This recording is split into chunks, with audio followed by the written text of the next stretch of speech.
professor Leandro Carnal.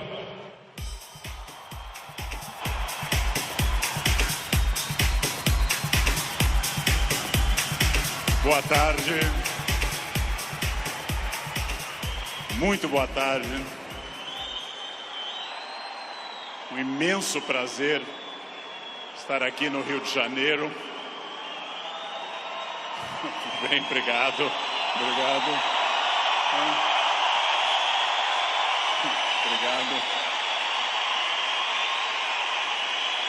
Muito obrigado. Ainda bem que eu não sou tímido. É um imenso prazer estar aqui no Rio de Janeiro, cidade que eu amo tanto. E é um imenso prazer falar sobre o tema que nós vamos falar agora. O tema que nós vamos falar agora, se eu for feliz, e vocês receptivos, como parece que são bastante, se eu for feliz e vocês receptivos, corre o risco, temos a chance de que seja um tema que transforme a vida de vocês. Por quê? Porque eu vou falar naturalmente de autores que eu estudo há 30 anos, eu vou falar das coisas que eu me dedico na universidade, eu vou falar de muitas coisas que vocês encontram nos livros. Mas, minhas senhoras, meus senhores, eu também vou falar das coisas que eu aprendi nesses 54 anos de vida, nesses 35 anos de magistério, e que eu tento transmitir através de livros, vídeos, programas e outras participações. Então, em primeiro lugar, vamos pensar numa pergunta que parece uma pergunta estranha, mas é de longe a pergunta mais importante. Por quê? Porque, obviamente, se num domingo à tarde eu tenho diante de mim esse imenso auditório, se num domingo à tarde eu tenho tanta gente que está aqui, é porque vocês estão dando uma resposta a essa pergunta. Vocês querem ser felizes. Vocês estão respondendo a uma questão importante sobre a realização da vida. Quanto mais consciente for essa resposta, quanto mais você tiver consciência do que você quer e do que você é, mais chance você vai conseguir de ser feliz. A pergunta que eu vou fazer, eu sei a resposta, porque eu estava ali atrás ouvindo essa maravilhosa rave aqui. A pergunta eu sei a resposta, porque nós estamos num clima de alegria, de entusiasmo. Entusiasmo é uma palavra linda, vem do grego cheio de Deus, entheos. Cheio de Deus, entusiasmo. Mas eu vou começar fazendo uma pergunta que eu sei a resposta. É típico de professor isso.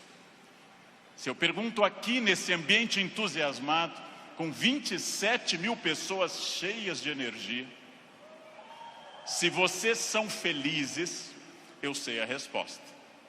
Pergunta, nesse momento, quem nessa distinta plateia se considera uma pessoa feliz? Acaba de falir o laboratório do Prozac. Não haverá mais depressão no planeta Terra. Bem, é óbvio que a felicidade de vocês é notável. Se eu fosse cego e surdo, eu sentiria a vibração do auditório. Porém, agora começa a função chata do filósofo. Amanhã, quando vocês estiverem afônicos, semi-surdos, amanhã, quando vier mais uma segunda-feira e mais uma, amanhã, quando vocês lerem os jornais, que são a coisa mais broxante que existe hoje no planeta, ler manchetes de jornais, amanhã vocês estarão talvez não tão entusiasmados quanto hoje. E daqui a 15 dias talvez um pouco menos. Mas esse é um momento em que o entusiasmo é lógico. Então a minha pergunta é para médio e longo prazo, porque eu estou falando de um dos momentos mais difíceis da história do Brasil. Eu estou falando de um momento complicado. Ok. É para eu falar mais próximo do microfone. Eu já acho que eu estou berrando, mas... Num momento da história do Brasil onde existe uma dificuldade imensa. Eu não vou citar o nome dessas pessoas, porque dizem que o simples nome atrai energia negativa para o ambiente. Vamos chamá-los de Voldemort 1, Voldemort 2. Bem, muito difícil que eu consiga pensar, porque da mesma forma que nós temos um momento político difícil, nós temos um isolamento enorme neste país, e as pessoas quase todas estão fechadas sobre seus aparelhos, estão fechadas sobre aquilo que estão lendo e vendo, estão mais olhando suas telas do que outras pessoas. Há um individualismo enorme, crescente. Há um individualismo que nos domina nesse momento, sem sombra de dúvida. E eu vou traduzir esse individualismo nessa piada. Um homem tenta advertir uma senhora que se encontra em rumo de colisão e grita o núcleo duro da mensagem, vaca, porque ele não tem tempo para elaborar uma frase, ele não tem tempo para dizer, cuidado, ó senhora, haverá um choque. Então ele grita apenas vaca, e ela que não olha para o rosto dele, e ela que não vê que o rosto dele é de preocupação e não de insulto, ela se vira e insinua que o casamento dele é uma sociedade aberta e não fechada.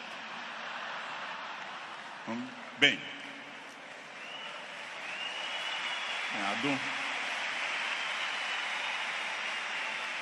primeiro problema e primeiro conselho que eu dou a vocês, para que vocês reflitam, aceitem ou rejeitem como desejarem. Primeiro conselho importante: olhem para o rosto das pessoas, olhem para o rosto dos clientes, olhem para o rosto de quem está comprando, porque o rosto humano é um livro poderoso que traduz tudo.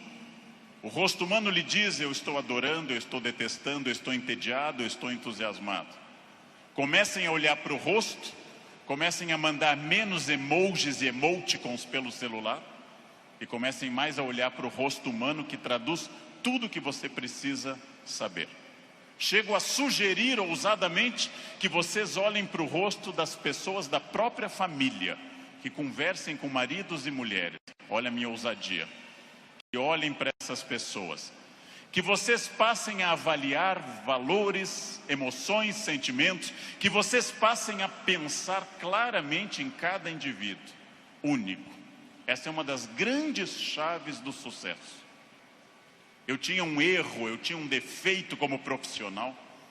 Há alguns anos eu entrava num grande evento como esse pensando o seguinte: acabei de chegar de Foz do Iguaçu, dei palestra lá, amanhã eu tenho que estar cedo em São Paulo, depois eu vou para a Bahia, depois eu tenho que voltar correndo da Bahia, porque eu tenho aula na terça-feira de manhã cedo em Campinas, e eu vivia no compromisso seguinte, eu vivia no momento seguinte. Isso é um defeito. Vivam no momento que vocês estão. Ao entrarem para conversar alguém, ao tentar uma venda, ao ler um livro, ao namorar, ao conversar com seu filho, ao fazer qualquer coisa importante na sua vida, entre inteiramente naquilo. Não fique pensando o que vem depois. Faça daquela experiência única, e que a pessoa que está com você não entenda e não sinta, em hipótese alguma, que ela é um obstáculo ao seu horário, que ela é um obstáculo à sua realização. Entreguem-se a isso. Quais são os meus valores?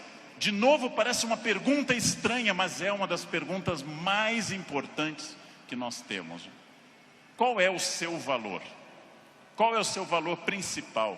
Qual o seu valor auxiliar? O que faz você se emocionar? O que move seu coração? O que impulsiona seu despertar? Quais as ideias que você tem mais fortes pela manhã? Em que você dorme pensando em quem? Estes são seus valores. Decidiu que seus valores são família? dinheiro, um equilíbrio entre os dois. Decidiu que seus valores são viagens, família, dinheiro, um equilíbrio entre os três? Perfeito. Definido o valor, procure este valor obsessivamente, sem cessar em nenhum momento. Há mais de 40 anos, quando eu estava estudando línguas inclusive, eu ouvi várias pessoas dizendo sempre que era muito esforço.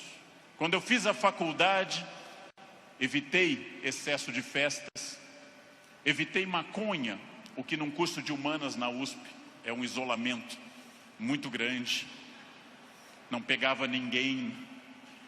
Evitei coisas, foquei no que eu queria. Eu estou aqui para estudar. Eu estou aqui para estudar muito. Depois continuei estudando e fiz mestrado e doutorado, fui morar fora. Aprendi línguas e sempre mirando no meu valor. Meu valor é ser um profissional de excelência. E não apenas de excelência média, de grande excelência. Então, eu mirei desde o início, gente. Eu mirei na ideia que eu quero ser Alexandre o Grande, não Alexandre o Médio, nem o Pequeno. Não quero ser médio, não quero ser a pessoa legalzinha. Por incrível que pareça, e até vaidoso que possa parecer a vocês, mas isso foi um lema de vida, desde muito cedo eu disse, eu quero ser, se não o melhor, um dos melhores professores do Brasil. Um valor alto, vaidoso. Só que eu aprendi que mirando alto, às vezes a gente consegue um pouco menos. Se você mirar baixo, você consegue ainda menos. Mire alto. Não tente ser o melhor vendedor do condomínio, é muito pouco. Não tente ser a melhor pessoa da rua, é muito pouco. Mirem alto. Mirem alto e busquem isso. Eu quero ser o melhor vendedor do Brasil. Simplesmente isso. Se alguém acha que não pode, ache os instrumentos para poder. E aí um outro conselho importante. Querem saber quando está dando certo? Querem saber quando o projeto de vida de vocês acertou no valor? São aqueles semi-amigos. Semi-amigo é o inimigo que lhe abraça. Chegam a você e lhe dizem, você tem sorte, né? Nossa, você tem muita sorte. Prestem atenção nessa frase que o tio Leandro vai dizer. Sorte é o nome que o vagabundo dá ao esforço que ele não faz. Então, sorte existe, sim. Eu não controlo tudo. Eu não sou Deus, eu não controlo tudo. Por vezes eu estou em Congonhas, o avião tenta aterrissar e arremete. É para testar a força do esfíncter de vocês.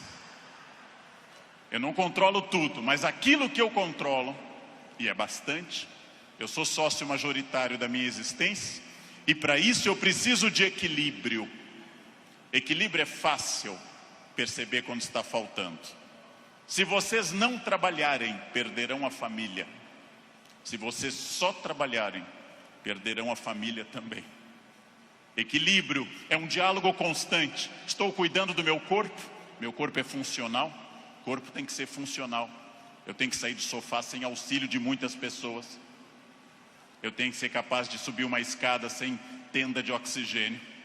O corpo tem que ser funcional até a idade que ele é funcional. Ou seja, equilíbrio é aquilo que nós estamos em plena crise. Estamos em plena crise.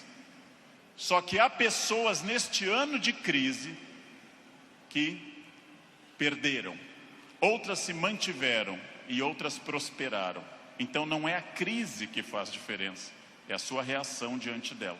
A crise veio para todos os 206 milhões de brasileiros. Há pessoas que afundaram, há pessoas que mantiveram o que tinham e há pessoas que hoje estão melhores do que estavam há algum tempo.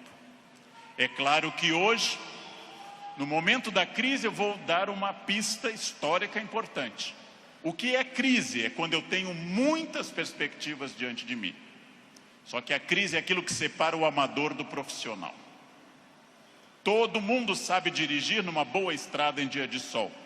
Pouquíssimas pessoas sabem dirigir numa estrada com chuva à noite esburacada. A crise separa quem é bom de quem é ruim, o amador do profissional, de quem veio ao mundo a trabalho ou a passeio. Todo mundo sabe, em situação sem estresse, ser calmo. Poucas pessoas são calmas em situação de estresse. Todo professor é ótimo se a turma for ótima. Poucos professores são bons quando a turma é resistente. Todo mundo pode vender para o cliente fácil. Pouca gente pode vender para o cliente difícil. É o cliente difícil que separa o amador do profissional. O outro não precisa. Importante. Crises passam sempre, sem exceção. Toda crise passa. E aqui já vem a pergunta: onde você quer estar quando essa crise passar? Com quem? Onde você quer estar quando essa crise passar? Eu quero fazer muitas perguntas importantes para nós. Vamos agora testar uma questão importante. Quase todo mundo no Brasil está pessimista. Há um pessimismo dominante. Ótimo. Mais fácil ainda de trabalhar. Por quê? Vamos testar a idade de vocês. Quem lembra dessa personagem, provavelmente tem curso de datilografia. Quem lembra dessa personagem fez prova com um mimeógrafo. Provavelmente teve Orkut. Quem lembra dessa personagem é uma pessoa experiente. Essa hiena, um desenho animado da década de 60 e 70, a hiena Hard ficava dizendo: ó vida, ó céus, ó azar. Ela era pessimista, porém tudo que a hiena dizia que podia dar errado, dava. Ela era pessimista, mas ela acertava. Por isso que eu quero dizer a vocês que o pessimismo pode ter alguns valores. Ele nos dá uma amostra dos riscos. É importante ter um pessimista na equipe, mas no máximo um, apenas um, que é o que uma equipe tolera. Quando alguém chega e diz: nós vamos dobrar o capital, dobrar o número de clientes, nós estaremos em mais 30 países até o ano que vem, o pessimista diz: calma, não é tão fácil. O pessimista é importante para levantar problemas, mas agora eu vou mostrar uma imagem daquilo que eu acredito. No barco está a hiena pessimista dizendo: lógico, o continente está longe, a desidratação é certa, há tubarões, essa vela é ridícula, esse remo não vai levar a nada. Ele tem razão, a hiena tem razão. Mas observem uma coisa: o pessimista faz um bom quadro dos problemas, mas não está fazendo, para dizer uma coisa elegante para uma plateia distinta, não está fazendo sêmen algum para mudar isso. Não dá para ser mais direto que isso à tarde. Não? Bem,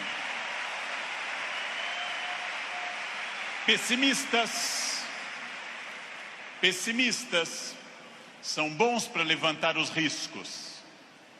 Pessimistas são péssimos para resolver os problemas. Para eu resolver um problema, para eu resolver qualquer coisa, eu preciso de um otimismo obsessivo. Se eu não for otimista, gente, eu jamais teria casado. As estatísticas me contrariam. Casamento é submarino, pode flutuar, mas foi feito para afundar. Foi feito para afundar. Se eu não fosse tomado de um otimismo obsessivo e doentio, eu não teria filhos, porque é um investimento de retorno muito ruim.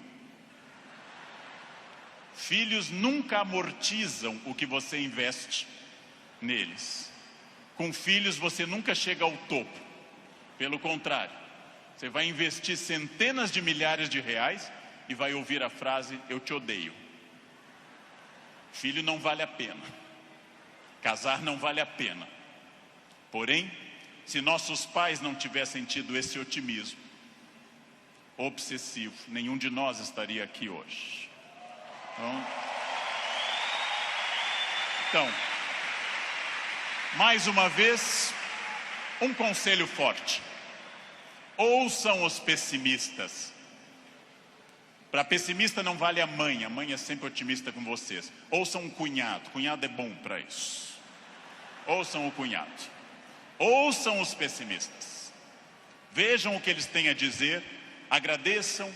Enquanto eles falam, tenham aquela reação bovina. Ouçam. Depois agradeçam e comecem a trabalhar com otimismo total. É só assim que se cresce. É só assim que se consegue alguma coisa. Eu não sei quem governará o Brasil no ano que vem. Pela tradição republicana, o pior possível, mas ainda não escolhemos. Eu não sei, aliás, nem quem governará o Brasil no fim deste ano. Eu tenho total incerteza, mas quero garantir a vocês que, apesar da imprevisibilidade, há uma chave na mão de vocês chamada preparo. Quem daqui ler mais livros sobre técnicas boas de venda, estudar mais psicologia de vendas, quem tiver mais método, quem for mais otimista, quem for mais metódico, não sabe o que vai enfrentar, mas estará melhor do que quem não fizer isso. Não sei onde estaremos, gente. Não sei onde estaremos. Vejam, em nenhum momento na graduação de História e Filosofia, em nenhum momento fazendo mestrado ou doutorado ou estudando fora, eu imaginei que um dia eu teria a honra de falar para essa plateia tão numerosa e entusiasmada. Em nenhum momento.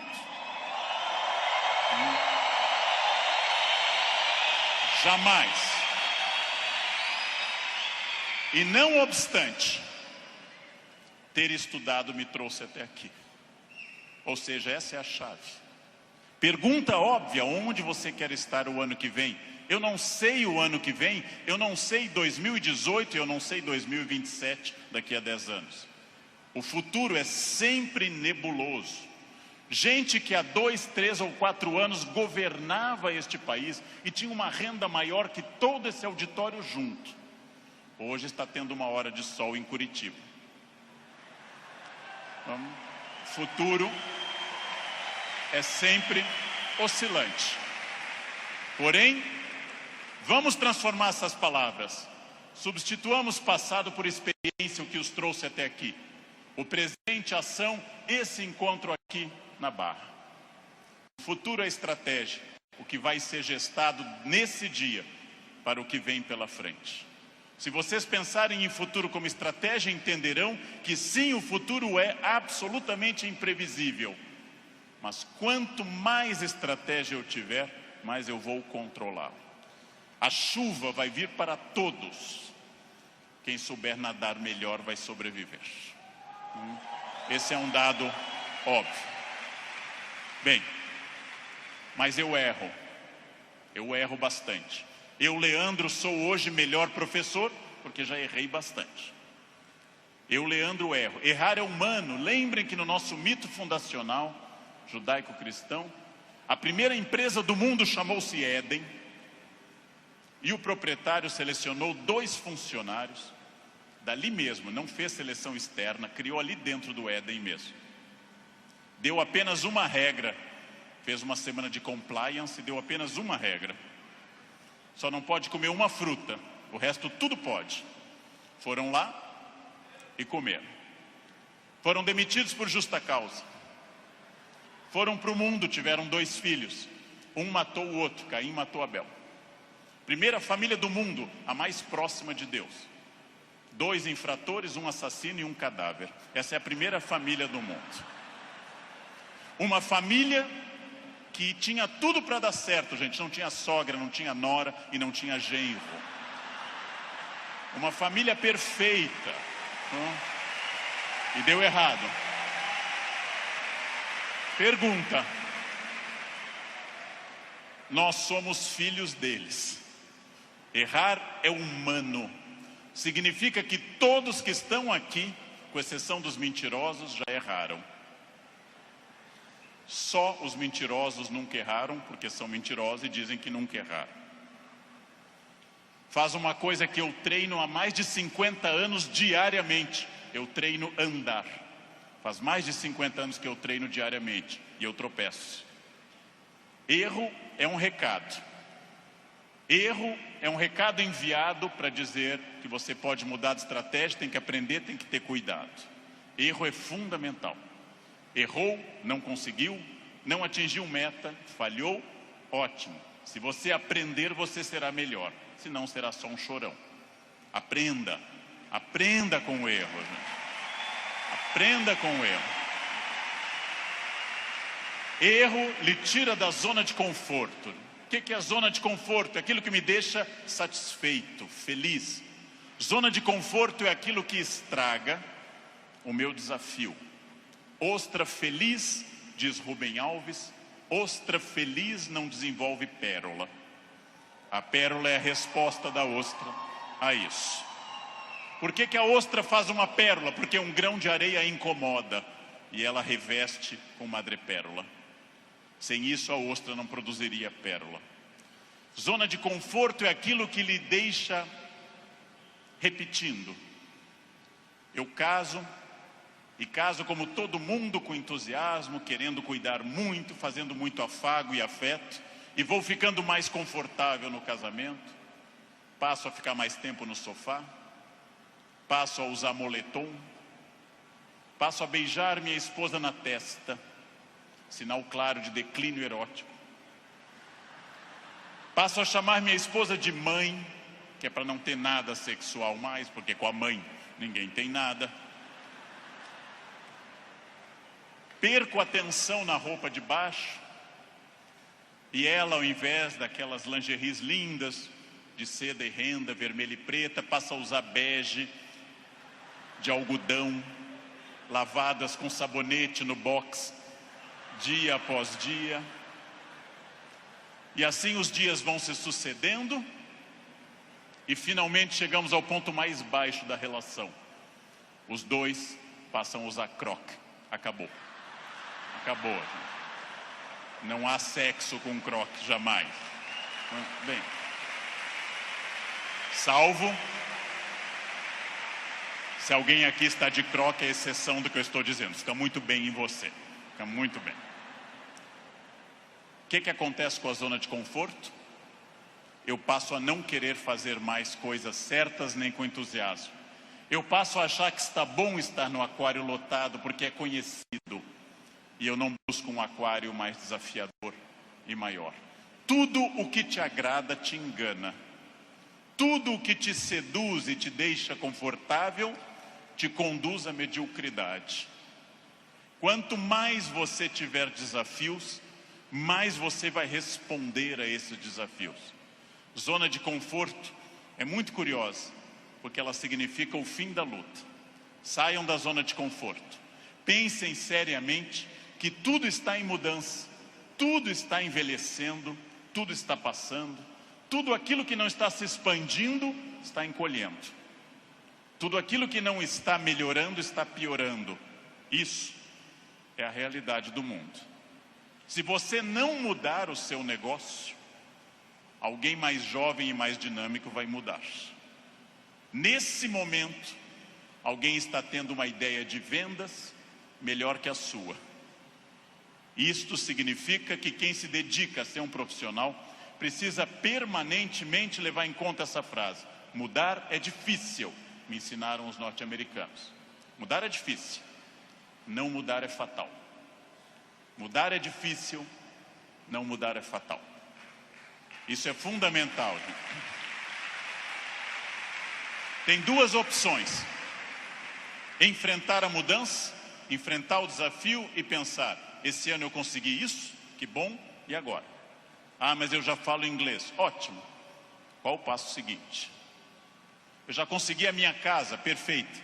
Era esse o seu objetivo material? Qual é o passo seguinte nos outros objetivos? Não mudar é fatal. Protagonismo é quando eu entendo que a minha vida não mudou por causa dos astros. Não mudou porque Mercúrio estava retrógrado. Não mudou porque Saturno está sob meu signo. Mudou porque eu agi. Mudou porque eu fiz alguma coisa. Protagonismo é isso. Não é fácil tomar essa decisão. Não é fácil olhar além do horizonte e perder essa ação reativa de quem simplesmente acha está faltando isso, está faltando aquilo. Não é fácil. Não é fácil essa transformação. A visão além do horizonte pressupõe racionalidade, pressupõe previsão. E eu venho de um país que eu amo tanto, este Brasil, apaixonadamente, um país que não gosta de ser estratégico. Todos os dias eu pego avião, gente, todos os dias, como hoje de manhã, como agora à tarde. Todos os dias eu enfrento raios-x e pessoas que passam, aí tem o celular no bolso e voltam. E eu atrás dessa pessoa envelhecendo. E a pessoa passa de novo, as moedas e volta. A botinha cafona com taxinhas, volta. Depois de 10 vezes a pessoa passa, sem nenhuma estratégia. Chega à porta do Finger, a funcionária pede documento e começa a procurar na bolsa ou na mochila o documento. Naquele momento, o meu já está em ângulo para mostrar para o funcionário. Essa pessoa acha o documento, entra no avião, vai até a metade e aí olha o seu ticket, 2A, e começa a voltar, contrariando a piracema que está indo para o fundo do avião. Estratégia é a capacidade de se antecipar à necessidade. Estratégia está pensando o seguinte: está dando certo a minha estratégia nesse momento? Ótimo. Está dando certo, já é passado. O que eu vou fazer no futuro? O que eu vou fazer para transformar isso? Racionalidade estratégica.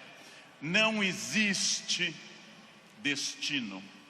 Eu sou das pessoas que compartilha da ideia que não existe destino.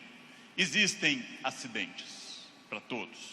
O que eu faço com esse acidente me define. Leandro, você fala bem porque você é de aquário. Eu sou de aquário. Aquário é ar. Pessoas de ar falam bastante. Gêmeos também. Você é muito ciumenta, mulher, porque você é de escorpião. Escorpião é tomado pelos ciúmes. Mas que marido exemplar? É câncer. Câncer é água. Chora até a inauguração do supermercado.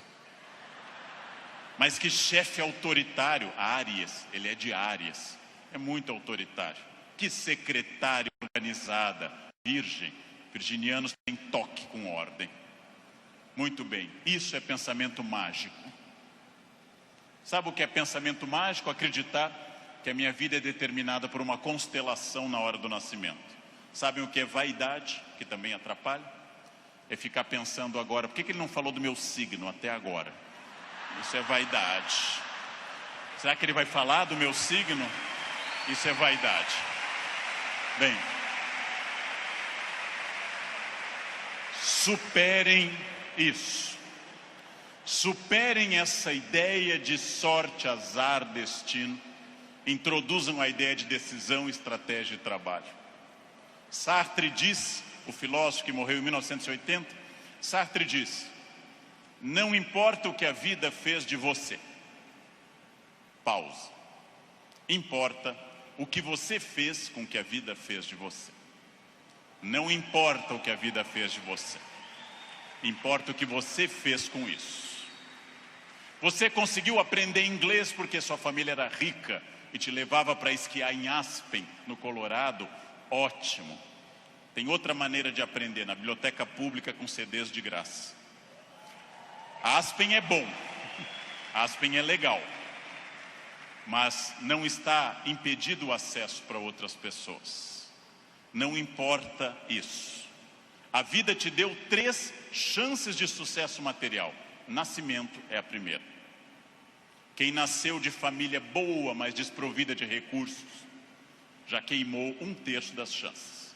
Família amorosa, mas sem CNPJ forte. Segunda chance, casamento. Quem casou por amor, já queimou 2/3 das chances. Casar por amor elimina mais 1/3 das suas chances. Sobrou só um, gente. Só um caminho. Trabalhar. Trabalhar bastante. Ou casar de novo. Ou nascer de novo. Eu já me convenci que é trabalho, que queimei os 2 terços iniciais também. Tenho família amorosa e muito trabalho pela frente. O que significa isso, gente? Vamos pensar. Eu não sou controlado.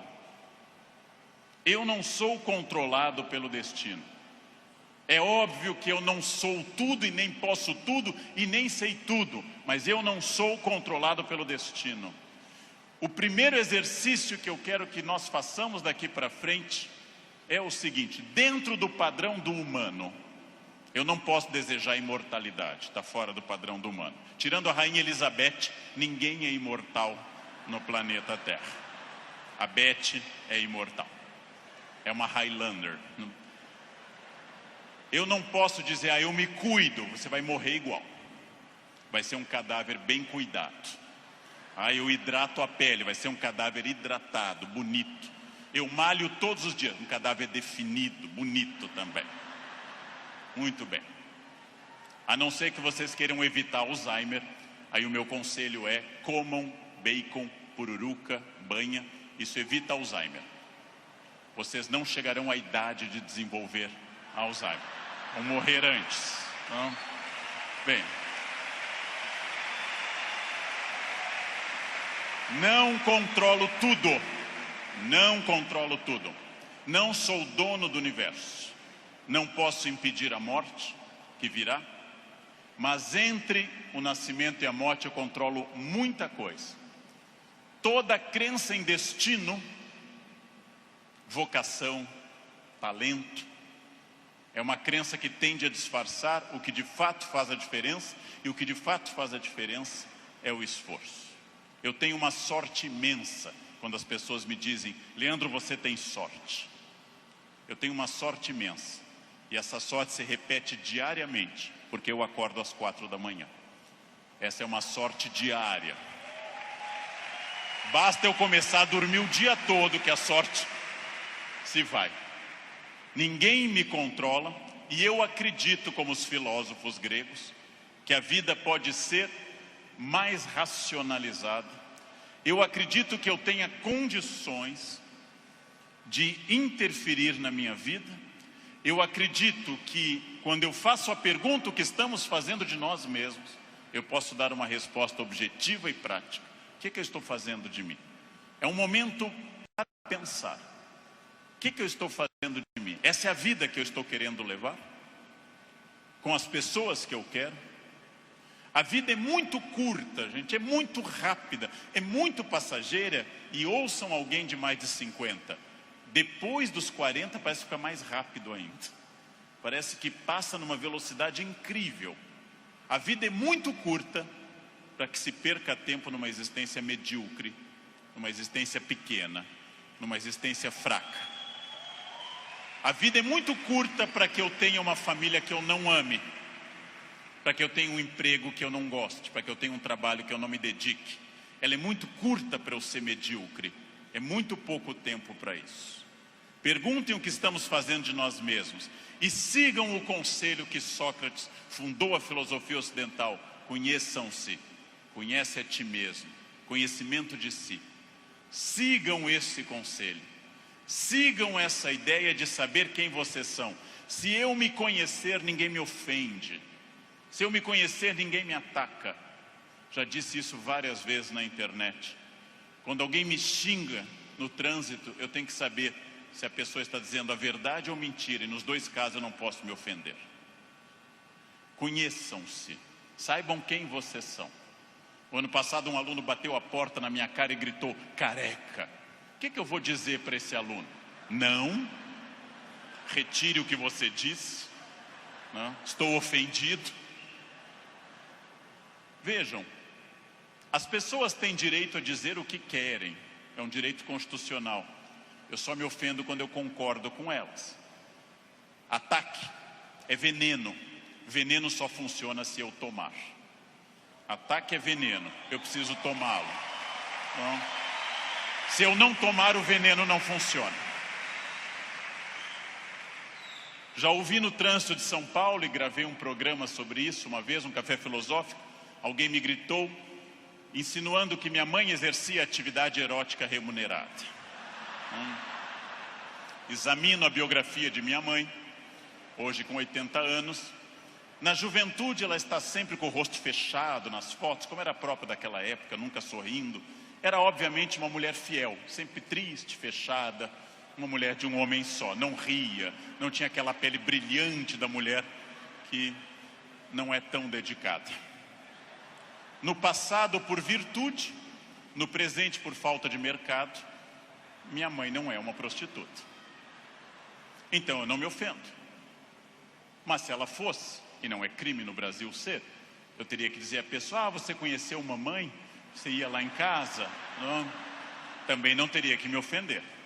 Segundo xingamento mais comum e mais estranho, diz respeito à orientação, seguindo o velho conselho do Rio Grande do Sul, onde eu nasci, por onde sai o feijão não entra mandioca. Bem, mas e se fosse? E se fosse, sem problema algum? Eu diria a essa pessoa também, você me conhece? Eu não lembro do seu rosto, mas eu olho sempre o travesseiro, quer dizer, eu não vejo, estou sempre na fronha, eu não lembro bem do seu rosto. Sem problema também. Quando alguém lhe xinga de velha, de feio, de babaca, de filho de alguma coisa, quando alguém lhe xinga até dizendo um time de futebol específico, que eu não vou repetir, resta você saber, a pessoa está certa ou errada. Se ela estiver certa, ela não está me ofendendo. Se ela estiver errada, está me ofendendo. A vida é muito curta para que eu perca tempo com babacas cheios de ódio. A vida é muito curta para isso. Né? É muito curta. Evitem esse problema. Quem se conhece não se olha como Superman e na verdade é o pateta. Quem se conhece sabe dos seus limites e explora esses limites ao máximo. Quem se conhece sabe, talvez eu não tenha vindo ao mundo tão bonito, talvez eu não tenha vindo ao mundo tão alto, tão rico, tão hábil em línguas. Eu posso fazer muito com isso, muito. Posso esticar esses limites ao máximo. É fundamental conhecer-se, sempre, sem exceção, sem nunca perder de vista que consciência é a chave da transformação. Consciência é a chave de todas as transformações. Respostas claras, objetivas para a pergunta que eu fiz no início. O que eu quero? Onde isso vai me levar? Quem sou eu? Isso me torna ou não feliz? Consciência. Controlar a vaidade. O principal elemento de descontrole de uma vida. Trabalhei para homens muito importantes nesse país. Trabalhei com pessoas fundamentais deste país. E quase todos com o mesmo pecado. O pecado da vaidade. O pecado fundacional da humanidade, o de Lúcifer. O pecado de se achar mais do que é. E de achar que os outros concordam com isso. Mire em ser mais do que você é.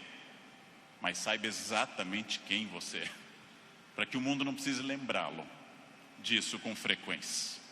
É melhor que qualquer pessoa, cobramos mais o corpo com roupas e alguém diga, nossa, você está muito bem, poderia deixar mais alguma coisa à mostra, do que alguém que diga, vai colocar uma burca, meu filho, tá demais. Quer dizer, esperem, saibam quem vocês são.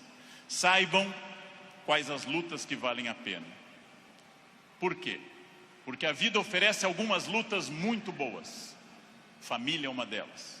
Luta contra o racismo é uma luta muito boa. Dedico parte da minha vida a isso. Luta contra a violência sobre as crianças, luta contra a pedofilia é muito boa. Essas lutas são boas, merecem toda a nossa energia, merecem todo o nosso empenho, talvez até a vida. As outras, não. Não. Escolham a luta, gente. Escolham as lutas. Não é boa luta o trânsito. Não é boa luta. É ridículo brigar no trânsito. A pessoa pode estar simplesmente louca, drogada ou armada. Não lutem no trânsito. Não percam um projeto de vida por causa de um louco. Não lutem em família, dentro da família. Família é como herpes, volta sempre. Volta sempre, gente. Você brigou agora, no próximo Natal tem de novo. Não adianta brigar. Escolham as lutas, e quando alguém lhe ofender na sua rede social, bloqueie, apague ou ignore. Rede social não é um bom espaço de luta, é perda de tempo ficar brigando em rede social. Escolham as lutas, gente. E aqui um detalhe, uma campanha. Falando no Brasil inteiro, eu estou lançando uma campanha, gente. Pelo amor de Deus, parem de dar bom dia em grupo de WhatsApp. É a minha campanha. É a minha campanha. Se alguém der bom dia, apaguem simplesmente. E pronto. Pronto, falei. Escolham as lutas.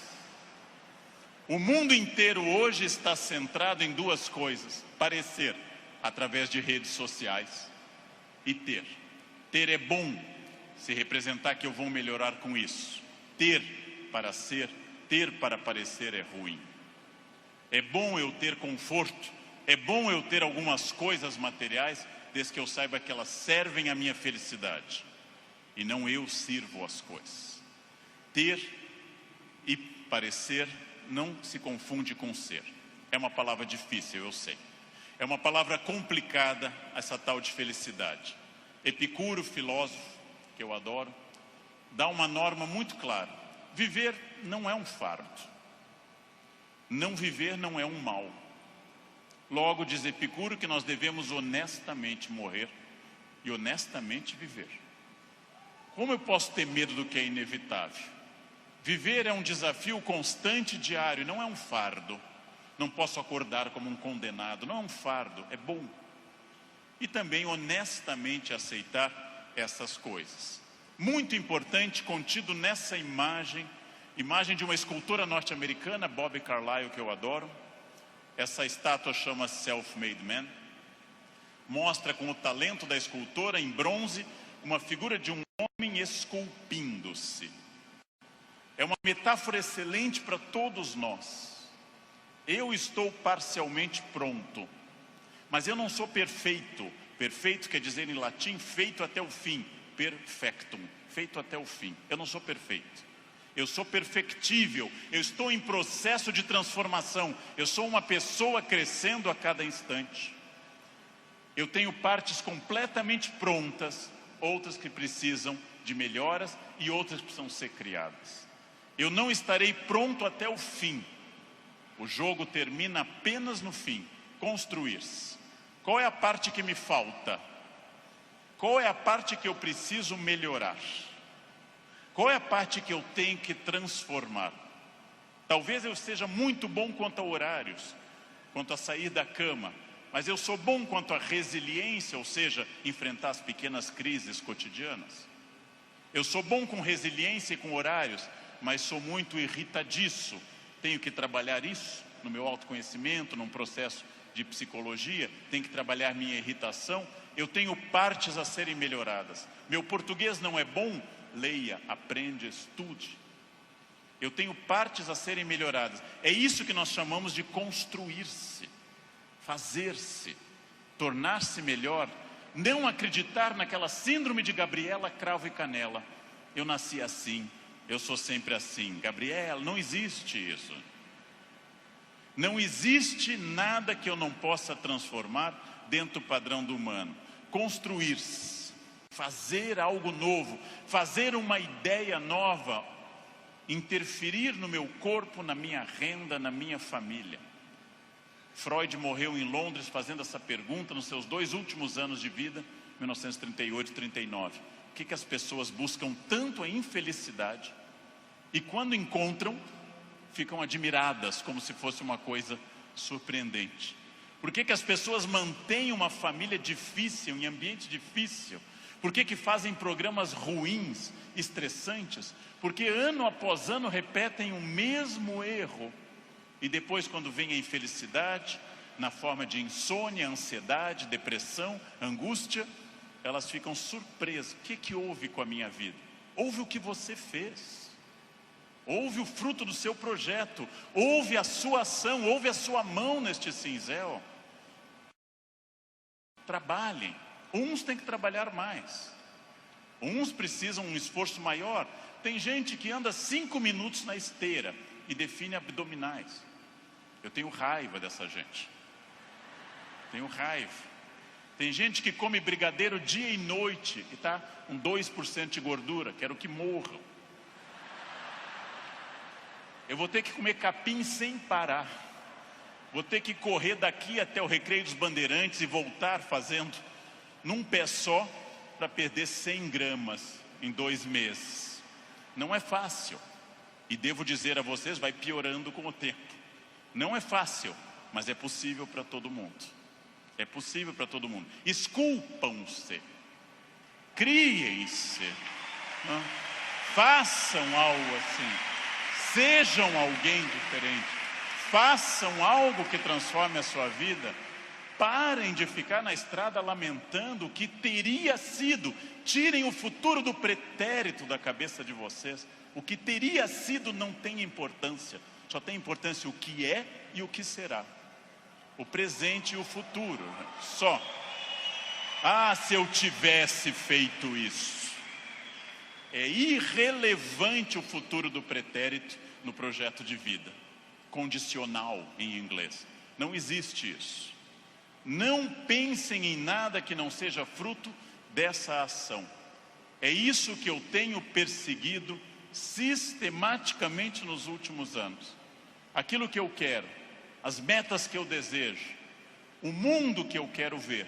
Seguindo o conselho do grande Mahatma Gandhi, líder da Índia, seja você. O mundo que você deseja ver, ou seja, anuncie em você o mundo que você deseja ver. Como eu quero um mundo mais ecológico, eu vou reciclar lixo em casa.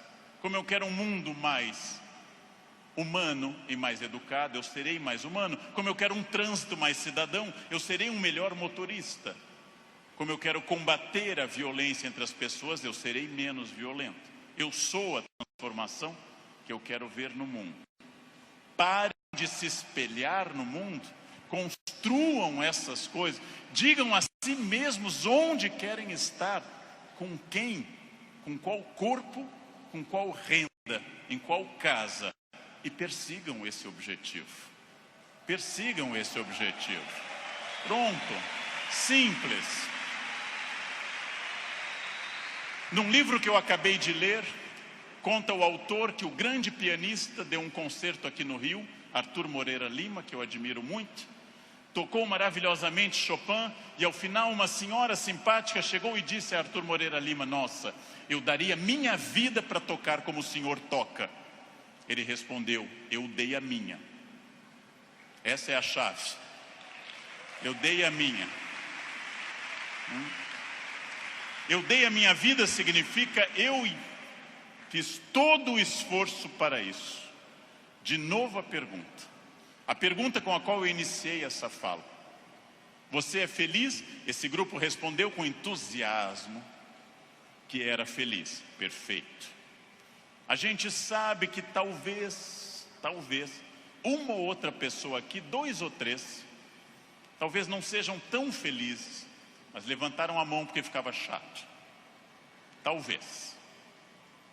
Mas a próxima pergunta é muito importante também.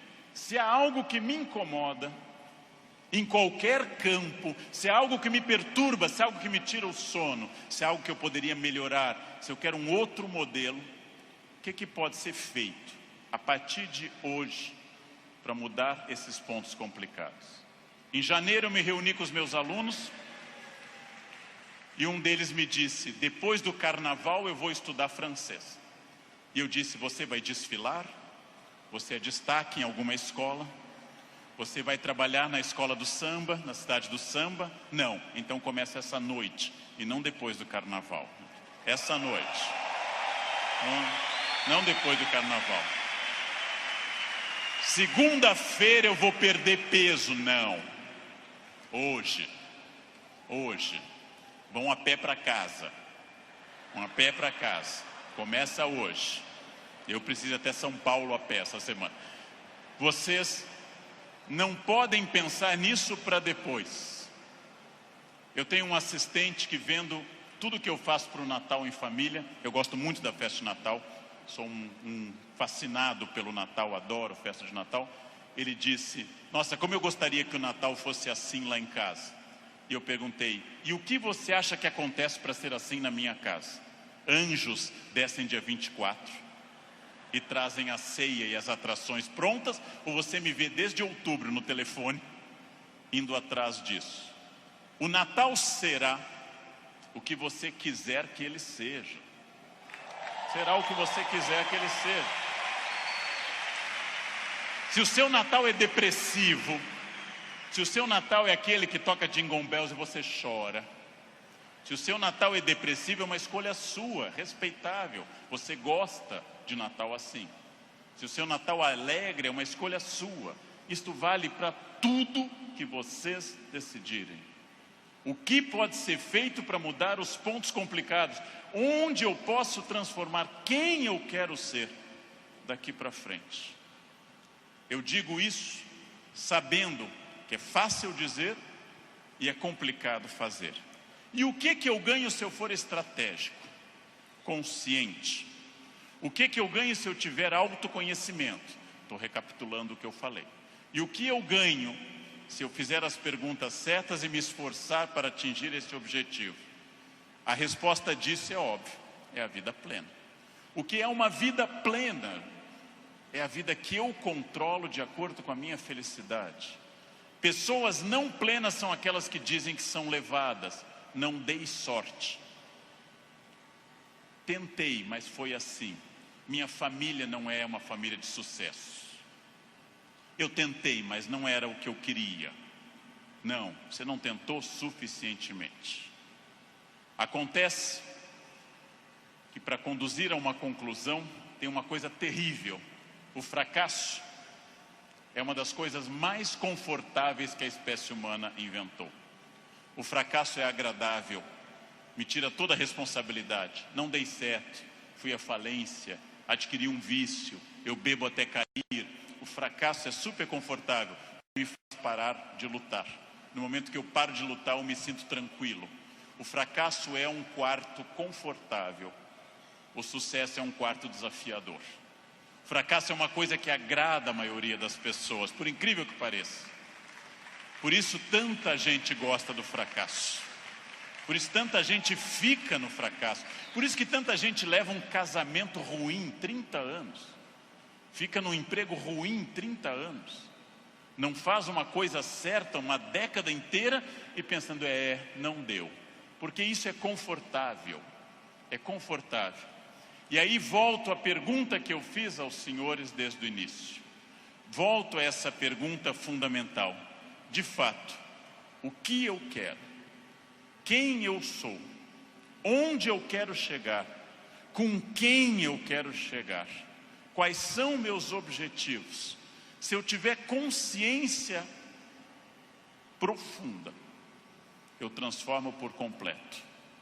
Então, a primeira pergunta vocês já deram a resposta. E deram a resposta antes de ouvir o que eu tinha para falar. Todos aqui são felizes. Ótimo. Perfeito. A segunda pergunta é mais complicada. É a pergunta para deixar para vocês pensando nessa linda tarde de domingo. Quem daqui quer, nos próximos 10, 20 ou 30 anos, quem daqui quer continuar sendo feliz, com êxito e feliz? Bem, melhor ainda, eu também.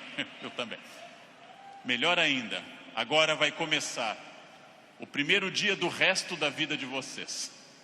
Agora começa a parte mais importante. Esqueçam o que passou. Esqueçam o passado. Esqueçam tudo que veio até aqui. Reinvente-se. Reconstrua. Faça dessa vida um espaço completamente diferente. Fácil. Sua vida vai continuar sendo muito feliz. Não se acostume ao fracasso. Acostume-se à felicidade. Desafiem-se. Sejam melhores.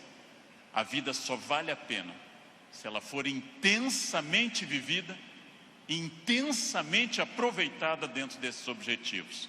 Por que que eu sei isso? Porque é o que eu faço aqui hoje, inclusive. Então, muito obrigado pela atenção de vocês. Muito obrigado. Obrigado.